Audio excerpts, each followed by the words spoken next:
வணக்கம் விவசாயிகளே. இன்னைக்கு இந்த வீடியோவில் நம்ம எதை பற்றி பார்க்க போகிறோம் அப்படின்னா, மாமரத்தில் பூ மற்றும் பிஞ்சுகள் உதிர்வதற்கான காரணங்கள் என்னென்ன அப்படிங்கிறத பற்றி தான் பார்க்க போகிறோம். இதுக்கு முன்னாடி போட்டிருந்த வீடியோவில் அதை எப்படி ஸ்டாப் பண்ணலாம், என்ன மருந்து கொடுத்து அந்த பூ மற்றும் பிஞ்சுகள் உதிர்வதை தடுக்கலாம் அப்படிங்கிறத பற்றி சொல்லியிருந்தோம்.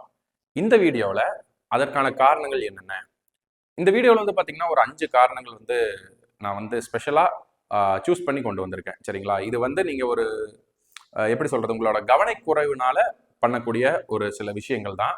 இதை நீங்க சரி பண்ணீங்கன்னாவே கிட்டத்தட்ட 95% மேல இந்த பூ மற்றும் பிஞ்சுகள் உதிர்வதை உங்களால தடுக்க முடியும்.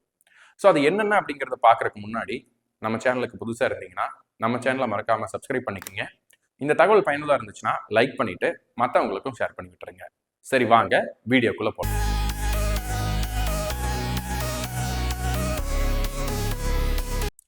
ஃபர்ஸ்ட் காரணம் என்ன தெரியுங்களா? நுண்ணூட்டச்சத்து மேலாண்மை நீங்க சரியா பண்றது இல்லை. இது விவசாயிகளோட தப்பும் இருக்கு, மருந்து கொடுக்கறவங்களோட தப்பும் இருக்கு. நம்ம இந்த ஃபர்ஸ்ட் வீடியோ போஸ்ட் பண்ண பாத்தீங்களா, அதுக்கப்புறம் நிறைய விவசாயிகள், மாமரம் சாகுபடி பண்ணக்கூடிய விவசாயிகள் என்ன பர்சனலாவே கான்டாக்ட் பண்ணாங்க நம்ம நம்பர் எடுத்துட்டு. அவங்க எல்லாம் சொன்ன விஷயங்கள் என்ன தெரியுங்களா? ஸ்ப்ரே பண்றப்ப மருந்து மட்டும்தான் அடிச்சிருக்காங்க. பூச்சிக்கொல்லி மருந்து இல்லைன்னா பூஞ்சான கொல்லி. சரிங்களா? மேக்சிமம் பூச்சிக்கொல்லி மருந்து மட்டும்தான் அடிக்கிறாங்க. நானும் கேட்டேன், ஏதாவது மைக்ரோ நியூட்ரியன்ஸ் கலந்தீங்களா அப்படிங்கிறப்ப இல்லவே இல்லை அப்படிங்கிறாங்க. ஒரு மெயின் ரீசன் பூ மற்றும் பிஞ்சு உதிர்வதற்கு மெயின் ரீசன் என்னன்னா நுண்ணூட்டச்சத்து பற்றாக்குறை. இந்த நுண்ணூட்டச்சத்து பற்றாக்குறை எதனால ஏற்படுது அப்படின்னு சொல்லி நீங்க ஃபர்ஸ்ட் தெரிஞ்சுக்கணும். இந்த சமயங்கள், அதாவது இந்த பிப்ரவரி ஆரம்பிச்சிருச்சுங்களா, இப்போ பாத்தீங்கன்னா உங்களுக்கு நார்மலாவே வெயிலோட தாக்கம் அதிகமா இருக்கும். நீங்க மருந்து அடிக்கிறீங்க, அப்ப என்ன பண்ணும் அப்படின்னா அதுல இருக்கக்கூடிய ஹீட்டும் இப்ப நம்ம நார்மலா வெயில் அடிக்கக்கூடிய ஹீட்டோ ரெண்டு சேர்ந்து என்ன பண்ணும் அப்படின்னா நம்ம இலைகள்ல இருக்கக்கூடிய நுண்ணூட்ட சத்துக்களை நீராவி போக்கு மூலமா வெளியேற்றிடும். அதாவது எவாபரேட் ஆகி வெளியே போயிடும். அப்ப என்ன அப்படின்னா நுண்ணூட்ட சத்து குறைபாடு நம்ம மரத்துக்கு ஏற்படும். நம்ம ஸ்ப்ரே பண்றப்ப நுண்ணூட்டம் கொடுத்தோமா? இல்ல.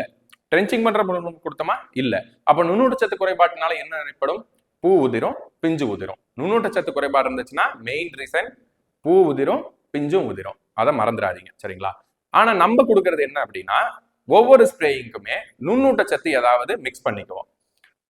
ட்ரென்ச்சிங்க்கு என்னப்பா பண்ணுவேன் அப்படின்னா நம்ம வெஸ்டால இருக்கக்கூடிய பக்கெட்ஸ், 3 பக்கெட்ஸ் இருக்குங்க. சரிங்களா? ஒன்று ஆல் 25, இன்னொன்று 12 52 08, இன்னொன்று 12 00 60, கிரீன், ப்ளூ, எல்லோ. இந்த 3 பக்கெட்ஸுமே உங்களுக்கு என்பிகே, அதாவது பேரூட்டம், மைக்ரோ நியூட்ரியன்ட் நுண்ணூட்டம், இந்த ரெண்டுமே மிக்ஸ் ஆகி தான் வரும். ஸோ இப்போ நார்மலாக நீங்கள் ஒரு கடைக்கு போய் உங்கள் மரத்துக்கு உரம் கேட்குறீங்க அப்படின்னா அவங்க பேரூட்டம் தனியாக கொடுப்பாங்க, நுண்ணூட்டம் தனியாக கொடுப்பாங்க. எவ்வளோ நுண்ணூட்டம் கொடுக்குறாங்க அப்படிங்கிறது உங்களுக்கு தெரியவே தெரியாது, எவ்வளோ பேரூட்டம் கொடுக்குறோம் அப்படிங்கிறது தெரியவே தெரியாது. ஆனால் இந்த பக்கெட் நீங்கள் யூஸ் பண்ணுறப்ப நீங்கள் எவ்வளவுன்ட்டு மெஷர் பண்ணவே தேவையே இல்லை.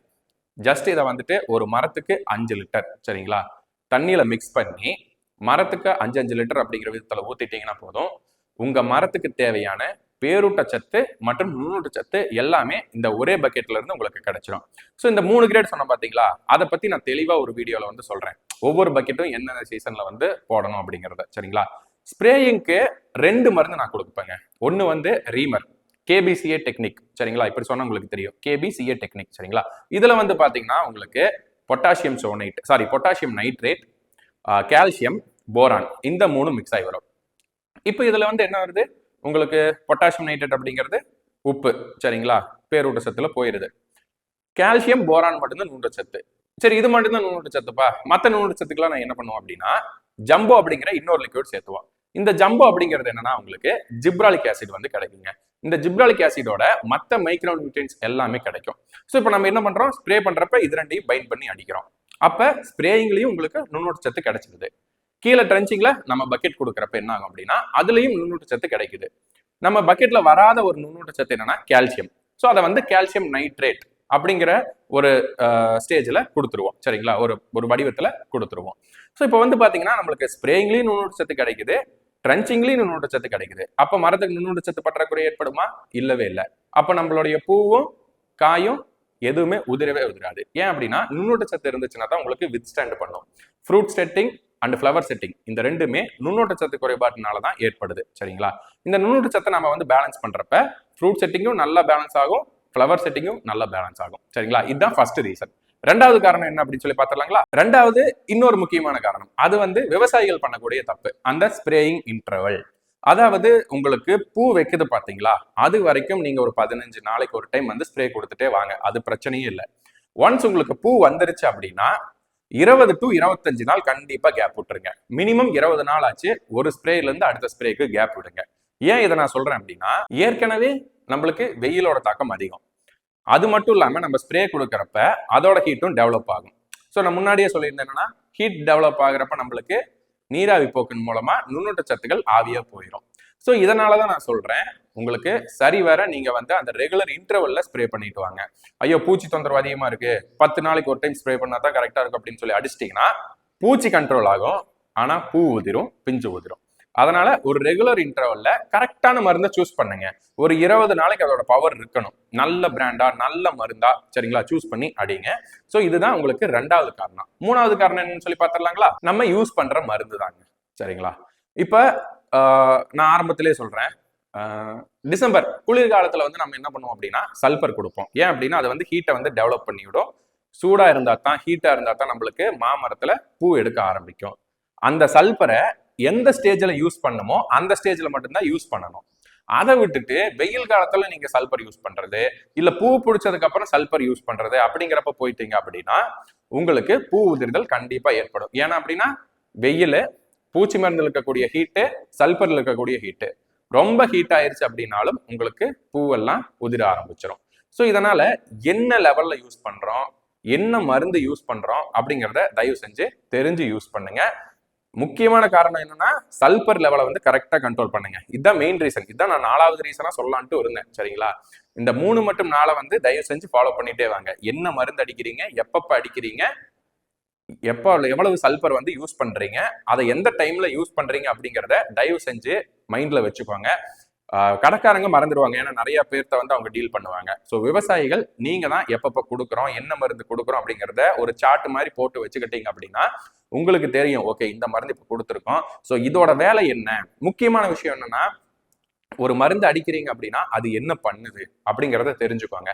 சல்பரோட வேலை என்ன, ரீமரோட வேலை என்ன, ஜம்போவோட வேலை என்ன, பூச்சிக்கொல்லிகள் நம்ம எதை யூஸ் பண்றோம், முக்கியமா வந்துட்டு பைண்டிங் ஏஜென்ட் வந்து யூஸ் பண்றது இல்லைங்க. 5வது காரணம், கடைசி காரணம் என்ன தெரியுங்களா? Binding agent. சரிங்களா? நீங்க வெறுமனே நீங்க வந்து ஒட்டும் பசை மட்டும் யூஸ் பண்ணக்கூடாது.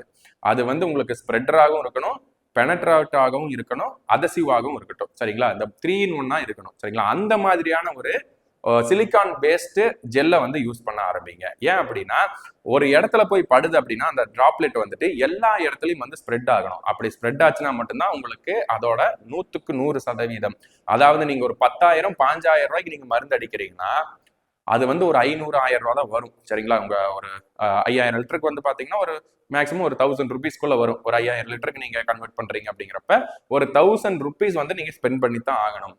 அந்த 5000 லிட்டருக்கான மருந்தே இந்த 1000 ரூபாயில தான் உங்களுக்கு வந்து வேலை செய்ய ஆரம்பிக்கும். ஒரு 20,000 ரூபாய்க்கு நீங்க மருந்து வாங்கினாலும் 1000 ரூபாய்க்கு நீங்க பைண்டிங் ஏஜென்ட் வாங்கினீங்கன்னா மட்டும்தான், நல்ல சிலிக்கான் பேஸ்ட் பைண்டிங் ஏஜென்ட் வாங்கினீங்கன்னா மட்டும்தான் உங்களுக்கு நல்ல முறையில அது வந்து ஸ்ப்ரெட் ஆகும். சரிங்களா? இந்த வீடியோவில் வந்துட்டு என்னென்ன மாதிரியான விஷயங்களை வந்து நம்ம கரெக்ட் பண்ணணும், எப்படி கரெக்ட் பண்ணோம்னா நம்மளுடைய பிஞ்சு உதிர்தல், பூ கொட்டுதல் இதையெல்லாம் வந்து பேலன்ஸ் பண்ணலாம் அப்படிங்கிறது வந்து சொல்லியிருக்கேன். இனி வரக்கூடிய வீடியோஸ்ல நம்ம பக்கெட்ஸ் வந்துட்டு எதுக்கு யூஸ் பண்ணலாம், எந்த ஸ்டேஜ்ல யூஸ் பண்ணலாம், 3 கிரேட் இருக்கு, 3 கிரேட் எப்பப்ப யூஸ் பண்ணணும், அது கூட என்ன மாதிரியான விஷயங்களை வந்து கலக்கணும், என்ன நம்ம மரத்துக்கு தேவை அப்படிங்கிற ஒரு தெளிவான விளக்கங்கள் எல்லாமே இனி வரக்கூடிய வீடியோல சொல்ல போறேன். அதனால மறக்காம நம்ம சேனலுக்கு சப்ஸ்கிரைப் பண்ணி வச்சுக்கோங்க. உங்களை மாதிரி இருக்கக்கூடிய விவசாயிகளுக்கும் ஷேர் பண்ணி விட்டுருங்க. மீண்டும் ஒரு நல்ல வீடியோல சந்திக்கலாம். நன்றி, வணக்கம்.